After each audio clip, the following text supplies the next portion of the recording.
साम्राज्य न्यूज, सामान्यांचा असामान्य आवाज।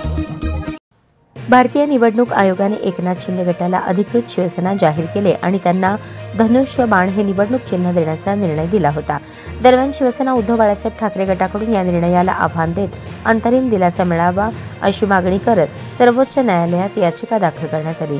या ठाकरे गटाकडून दाखल केलेल्या याचिकेनंतर हे प्रकरण 14 जुलै रोजी सूचीबद्ध करण्याचे बुधवारी सर्वोच्च न्यायालयाने मान्य केले।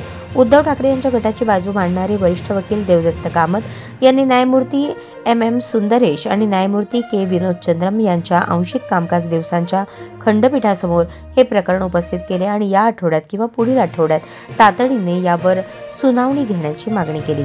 या खंडपीठाने हे प्रकरण आंशिक कामकाजाच्या दिवसांमध्ये सुनावणी घेण्यास नकार दिला। दरम्यान शिवसेना एकनाथ शिंदे यांच्या वकिलांनी असे म्हटले की 7 मे रोजी न्यायमूर्ती सूर्यकांत यांच्या खंडपीठाने अशा प्रकारची तातडीने सुनावणी घेण्याची विनंती फेटाळून लावली होती।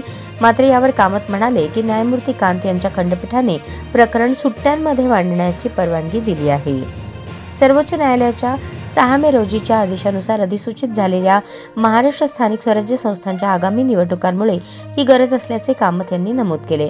तसेच त्यांनी राष्ट्रवादी काँग्रेसच्या वादात न्यायालयाने दिलेल्या आदेशाप्रमाणे अंतरिम नियोजन करण्याच्या मागणीसाठी अर्ज दिला असल्याचेही यावेळी त्यांनी सांगितले।